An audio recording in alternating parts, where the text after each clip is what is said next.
Welcome back clean news. चलिए देखते हैं उत्तर प्रदेश की 25 फटाफट बड़ी खबरों को। इससे पहले आप यूपी के किस जिले से न्यूज को देख रहे हैं, हमें कमेंट बॉक्स में जरूर बताइए। साथ ही डेली अपडेट रहने के लिए चैनल को सब्सक्राइब कर बेल आइकन को दबाना बिल्कुल न भूलें। आज का लाइक एम 3000 है, उम्मीद करते हैं आप इसे जरूर पूरा करेंगे। किसानों के लिए योगी सरकार का एक और फैसला, बाढ़ से हुए नुकसान का मिलेगा पूरा पैसा। बाढ़ के दौरान मानव जीवन को बचाने के लिए किसी प्रकार की कमी न छोड़ने वाली राज्य सरकार ने किसानों को हुए नुकसान की पाई भुगतान करने का बड़ा निर्णय लिया है। सीएम योगी आदित्यनाथ ने मंगलवार को अधिकारियों से कहा कि बाढ़ और अतिवृष्टि से कृषि फसलों को हुए नुकसान का आकलन करें और जिन किसानों के मकान क्षतिग्रस्त हैं उन्हें नुकसान की पूर्ति तत्काल कराएं। योगी सरकार ने राजस्व और कृषि विभाग से परस्पर समन्वय बनाते हुए शीर्ष प्राथमिकता पर इस कार्य को पूरा कराने के लिए कहा। बिजली बिल जमा करने के लिए अब ना हो परेशान, अक्टूबर से नई सुविधा। बिलिंग केंद्र पर अब बिजली बिल जमा करने के दिन गए। राजधानी लखनऊ के करीब 10 लाख उपभोक्ताओं को अक्टूबर से नई सुविधा मिलेगी। घर बैठे बिजली बिल जमा कराएं और बिल जमा करने के साथ हाथों हाथ रसीद भी ले लें। इस नई सुविधा के लिए मध्यांचल विद्युत वितरण निगम और चंडीगढ़ की IT company messrs TDS management consultant private limited के बीच अनुबंध होने जा रहा है। कंपनी अपने मीटर रीडर्स का ई वॉलेट बनाएगी। रीडर जितने रुपए का बिल जमा करके रसीद जारी करेगा वो उसके वॉलेट से कट जाएगा। पीएम मोदी ने की वाराणसी के मालवीय 838 गेहूं की तारीफ। अब बीएचयू का हाई जिंक गेहूं खाएगा पूरा देश। पीएम मोदी ने कल यानी मंगलवार को वर्चुअल तरीके से विकसित गेहूं की प्रजाति मालवीय 838 का शुभारंभ किया। इस दौरान उन्होंने चावल, चना और मक्का समेत कुल 35 नई प्रजातियों का लोकार्पण किया। गेहूं की प्रजाति मालवीय 838 को बीएचयू के कृषि विज्ञान संस्थान के वैज्ञानिकों ने तैयार किया है। हाल फिलहाल बांग्लादेश में एक बीमारी ब्लास्ट के कारण गेहूं का उत्पादन बहुत कम हो गया है। बीएम ने वाराणसी के मालवीय 838 गेहूं की जमकर तारीफ की और टीम को बधाई दी। 1 अक्टूबर से आंगनवाड़ी केंद्रों में शुरू हो सकती है पढ़ाई, तैयार हो चुका है पाठ्यक्रम। प्रदेश के आंगनवाड़ी केंद्रों में 1 अक्टूबर से पढ़ाई शुरू हो सकती है। बाल विकास पुष्टाहार विभाग ने प्रस्ताव शासन को भेज दिया। इन केंद्रों पर 3 से 6 वर्ष तक की उम्र के बच्चों के लिए प्री प्राइमरी की कक्षाएं नई शिक्षा नीति के तहत शुरू की जानी है। प्रदेश के 1.85 लाख केंद्रों पर इसकी पढ़ाई होनी है। पहले चरण में 1.15 लाख उन केंद्रों से इसकी शुरुआत होगी जहां केंद्र स्कूल परिसर में बने हुए हैं। योगी सरकार ने सरकारी कर्मचारियों के प्रमोशन के बदले नियम, जाने अब क्या करना होगा जरूरी।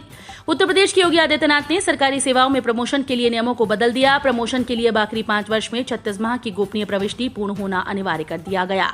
इसके पूर्ण न होने पर पदोन्नति पर विचार नहीं किया जाएगा। मुख्य सचिव आर के तिवारी ने इस बारे में सभी विभागों को शासनादेश जारी कर दिया है। शासन ने सरकारी विभागों को निर्देश दिया कि सरकारी सेवाओं में प्रमोशन के लिए विभागीय चयन समिति कार्मिक के पिछले 10 वर्षों की वार्षिक गोपनीय प्रविष्टियों के आधार पर वर्गीकरण करते समय ये जरूर देखें कि अंतिम 5 वर्षों में 36 माह की वार्षिक गोपनीय प्रविष्टियां जरूर पूरी हों। पश्चिमी यूपी में 20 अक्टूबर से शुरू होंगी चीनी मिलें। उत्तर प्रदेश में 20 अक्टूबर से योगी सरकार चीनी मिलों की शुरुआत करने जा रही है। इसके साथ ही सरकार पिपराइच और बलरामपुर में गन्ने के रस से सीधे एथेनॉल बनाने की प्रक्रिया भी शुरू करने जा रही है। गन्ना मंत्री सुरेश राणा ने कहा कि पीएम नरेंद्र मोदी और सीएम योगी आदित्यनाथ ने हर क्षेत्र में किसानों के लिए अभूतपूर्व फैसलों ने किसानों की निराशा को खत्म करने का काम किया है। उन्होंने कहा कि वर्ष 2017 से पहले प्रदेश में गन्ना किसानों में निराशा का माहौल था। महाराष्ट्र, केरल से यूपी आने वालों की कोविड जांच जरूरी। योगी सरकार यूपी में दूसरे राज्यों से आने वाले की कोविड जांच हर हाल में कराएगी। मुख्यमंत्री योगी आदित्यनाथ ने अधिकारियों के साथ बैठक में निर्देश दिए। उन्होंने कहा कि कोरोना संक्रमण से बचाव और उपचार की व्यवस्थाओं को लगातार बेहतर रखा जाए। संक्रमण तेजी से कम हो रहा है लेकिन अभी समाप्त नहीं हुआ। ये अतिरिक्त सतर्कता व सावधानी बरतने का समय है। अब द्वारे पर आएगी बारात, योगी का फैसला, खुली जगहों पर शादी समारोह की अनुमति। मुख्यमंत्री योगी आदित्यनाथ ने यूपी में कोरोना की नई गाइडलाइन शुरू कर दी, जिसके चलते अब खुले स्थानों पर शादी समारोह और अन्य समारोह का आयोजन किया जा सकेगा। प्रदेश में लगातार वैक्सीनेशन कैंप लगाए जा रहे हैं। रोज हजारों लोग वैक्सीन लगवा रहे हैं। ऐसे में योगी सरकार ने कोरोना के चलते गाइडलाइंस में छूट देने का फैसला किया। समारोह की जगह पर कोविड हेल्प डेस्क का होना अनिवार्य होगा। 2023 में साहिबाबाद से दोहाई तक दौड़ेगी रैपिड। 2025 में दिल्ली से मेरठ तक भरेगी रफ्तार। दिल्ली से गाजियाबाद और मेरठ को जोड़ने के लिए देश के पहले रीजनल रैपिड ट्रांजिट सिस्टम के निर्माण कार्य ने रफ्तार पकड़ ली। Delhi Ghaziabad Meerut regional rapid transit system योजना पर विभाग से जुड़े अधिकारी भी मॉनिटरिंग कर रहे हैं। अधिकारियों का दावा है कि योजना वर्ष 2025 तक पूरी हो जाएगी, यानी 2025 में रैपिड रेल पर मेरठवासी सफर कर सकेंगे। काम तय समय में पूरा हो और रैपिड 2025 तक पटरी पर दौड़ने लगे, इसके लिए हाई पावर कमेटी की एक बैठक राजधानी लखनऊ में आयोजित की गई। नहीं निकलेगा जुलूस, चप्पे चप्पे पर तैनात है पुलिस। लखनऊ में हजरत इमाम हुसैन अलैहिस्सलाम सहित करबला के 72 शहीदों का चहलुम बनाया जा रहा है। कोविड के चलते इस बार चहलुम का जुलूस नहीं निकाला जा सकेगा। पुलिस कमिश्नर ने चहलुम को लेकर सुरक्षा व्यवस्था के लिए व्यापक इंतजाम करने के साथ साथ चप्पे चप्पे पर पुलिस और पीएसी बल को तैनात कराया। वहीं 33 सीसीटीवी कैमरों के साथ ड्रोन कैमरे से भी निगरानी किए जाने की व्यवस्था की गई। धर्मांतरण की पाठशाला वाले आईएएस की नई करतूत। इफ्तिखारुद्दीन ने कहा था, धर्म बदल लोगे तो उम्मीद से ज्यादा मदद मिलेगी। अपनी शुद्ध भक्ति नाम की धार्मिक किताब भी बांटी थी। सीनियर आईएएस इफ्तिखारुद्दीन का एक और बड़ा खुलासा हुआ है। एक समाजसेवी और सीटीएस बस्ती कल्याणपुर के लोगों ने मंगलवार को दावा किया कि आईएएस के लोगों ने उन पर धर्म परिवर्तन करने का दबाव बनाया था। शुद्ध भक्ति नाम की किताब भी बांटी है। भ्रष्ट तंत्र विनाशक शनि मंदिर चलाने वाले रॉबी शर्मा और सीटीएस बस्ती के निर्मल ने इफ्तिखारुद्दीन पर गंभीर आरोप लगाए। उन्होंने कहा कि मेट्रो की डीपीआर में इफ्तिखारुद्दीन ने गलत तरीके से लोगों की जमीन शामिल करवा ली। जब पीड़ित उनसे मिलने पहुंचे तो उनको भगा दिया गया। राशन कार्ड बनवाने और कैंसिल करने के लिए नया आदेश जारी। राशन कार्ड बनाने कैंसिल के लिए ऑनलाइन व ऑफलाइन व्यवस्था के लिए पुराने सभी आदेशों का समावेश करते हुए एक नया आदेश जारी कर दिया। राष्ट्रीय खाद्य सुरक्षा अधिनियम 2013 लागू होने के बाद पुराने आदेश में संशोधन करते हुए राशन कार्ड बनाए जा रहे थे। इस बीच कई 1 दर्जन से ज्यादा संशोधन जारी कर दिए गए। इससे विभागीय अधिकारियों में भ्रम की स्थिति थी। शिवपाल सिंह यादव ने दिया अल्टीमेटम, 11 के बाद नहीं करेंगे अखिलेश के जवाब का इंतजार। प्रगतिशील समाजवादी पार्टी के राष्ट्रीय अध्यक्ष शिवपाल सिंह यादव को उत्तर प्रदेश विधानसभा चुनाव में समाजवादी पार्टी के गठबंधन के मामले में अब तो समाजवादी पार्टी के अध्यक्ष अखिलेश यादव के जवाब का इंतजार है। अगर गठबंधन पर 11 अक्टूबर तक अखिलेश यादव का कोई जवाब नहीं आता तो शिवपाल सिंह यादव प्रदेश की सभी 403 विधानसभा सीट पर अपने प्रत्याशी को उतारने की तैयारी शुरू कर देंगे। 12 से उनका प्रदेश भर का भ्रमण शुरू हो जाएगा। यूपी चुनाव में भाजपा से गठबंधन चाहता है जदयू। बातचीत के लिए आरसीपी सिंह को किया अधिकृत। उत्तर प्रदेश में आगामी विधानसभा चुनाव के लिए भाजपा के साथ जदयू गठबंधन करना चाहता है। भाजपा के साथ गठबंधन के बारे में चर्चा करने की जिम्मेदारी जदयू ने पार्टी के पूर्व अध्यक्ष और नरेंद्र मोदी सरकार में कैबिनेट मंत्री आरसीपी सिंह को सौंपी। पार्टी की ओर से जारी वक्तव्य में कहा गया कि जदयू अध्यक्ष राजीव रंजन सिंह लल्लन सिंह ने इस बाबत बैठक की थी। बैठक में पार्टी के पूर्व अध्यक्ष भी शामिल हुए। पहले लल्लन सिंह ने कहा था कि पार्टी उत्तर प्रदेश में चुनिंदा सीट्स पर अपने उम्मीदवार उतारेगी। नई शिक्षक भर्ती का इंतजार खत्म। यूपी टीईटी की तारीख घोषणा के साथ उल्टी गिनती शुरू। सरकारी स्कूल्स में शिक्षक भर्ती का इंतजार कर रहे युवाओं के लिए बड़ी खुशखबरी है। यूपी के प्राइमरी स्कूल्स में 1.25 लाख से ज्यादा शिक्षकों की भर्ती पूरी करने के बाद योगी सरकार अब खाली पदों पर नियुक्ति की प्रक्रिया शुरू करने जा रही है। प्राथमिक स्कूल्स की शिक्षक भर्ती के लिए अनिवार्य पात्रता परीक्षा का कार्यक्रम जारी होते ही नई शिक्षक भर्ती का भी रास्ता साफ हो गया। स्कूल्स में शिक्षकों के करीब 70,000 से अधिक पद खाली हैं। इस हिसाब से नई शिक्षक भर्ती अब तक की सबसे बड़ी हो सकती है। ईपीएफओ खाताधारकों के लिए नई सुविधा, अब खुद ऑनलाइन बदल सकेंगे नॉमिनी। कर्मचारी भविष्य निधि संगठन अपने सदस्य खाताधारकों के लिए नई सुविधा प्रदान की है। ईपीएफओ ने अब अपने सदस्यों के लिए ई नॉमिनेशन की सुविधा शुरू कर दी। इससे अब खाताधारक दर्ज अपने नॉमिनी को ऑनलाइन बदल सकते हैं। इसके लिए खाताधारक के अपने नामित का ब्यौरा और फोटो पोर्टल पर अपलोड करना होगा। अभी तक खाताधारक नियोक्ता के पास जाकर नॉमिनी का ब्यौरा दर्ज कराते थे। इससे पूरी प्रक्रिया में अधिक समय लगता था। इंडियन रेलवे में अप्रेंटिस के सैकड़ों पदों पर आवेदन की अंतिम तारीख नजदीक, जल्द करें अप्लाई। अगर आपके पास आईटीआई का सर्टिफिकेट है तो आपके पास इंडियन रेलवे में अप्रेंटिस का सुनहरा मौका है। Indian railway Chittaranjan locomotive work ने अप्रेंटिस के 492 पदों पर भर्तियां निकाली हैं।